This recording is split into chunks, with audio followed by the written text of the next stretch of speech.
My name's Jim Morton and I'm walking around the entire coast of the British mainland, all 7,500 miles of it, to raise money for the Gurkha Welfare Trust.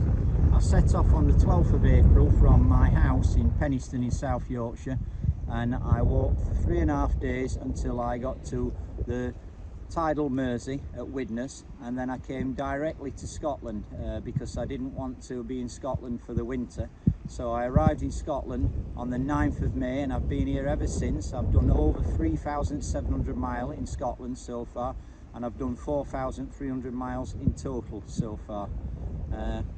On the 16th of August I was walking along near the Isle of Skye, and I got myself stuck on a ledge, and I thought, well, I'm not injured, I can't get to my left, I can't get to my right, I can't get up and I can't get down. So I was stuck there, and I thought the last thing I want to do is phone the emergency services, because I didn't want Jim the coast walker has to be rescued. So I decided that the only way I could get down, after about 10-15 minutes of thinking about it, was I thought, I've seen Bear Grylls do it, so I'm going to do it. So I jumped for a tree that was about 4 foot away, thinking even if I hurt myself on the way, I won't let go of the tree and I'll be able to get down to the beach. And I psyched myself up for a further 5-10 minutes to jump for this tree, and the next thing I know, I woke up from being unconscious in a pool of blood. I'd landed 20 foot below on a rocky, stony beach, and I never even managed to make a jump for the tree. The cliff, remaining of the cliff, just collapsed underneath me. And then I was attempted to be rescued by the lifeboat, but they couldn't even get the lifeboat in because of the rocks, and they were worried about head injuries, neck injuries and everything else. So the next thing I know, I was being flown across the entire width of Scotland from near the Isle of Skye to Raigmore Hospital at Inverness, where I had to stay in for 3 days. I had a bleed on the brain, and they released me after I'd had 3 days in hospital, cuts and bruises, and the only visible injury was I broke my foot.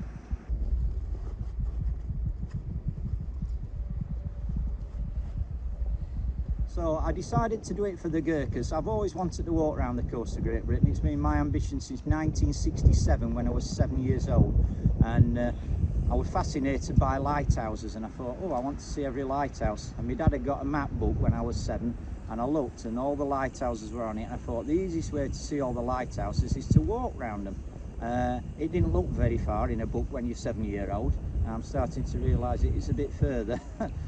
So that was my ambition, and I wanted to do it, so I thought I might as well earn money for a good cause while I'm doing it. And I'd served, my first ship in the Royal Navy was HMS Gurkha, and we had some Gurkhas on board, so I've had an affinity with the Gurkhas since 1977, and I thought if I can raise any money for them, that'd be fantastic. I've already earned over £9,000 for them, and it's all to go towards helping them in Nepal, because in that earthquake in 2015 they literally lost everything. The Gurkhas have served for Britain for over 200 years, and they come over here, they serve in British Army for 15-20 years, and then normally they would just go back home to Nepal, get married, have a family, look after the mums and dads, brothers and sisters, but they lost everything that they'd saved by having their houses washed away or, you know, just demolished in the earthquake.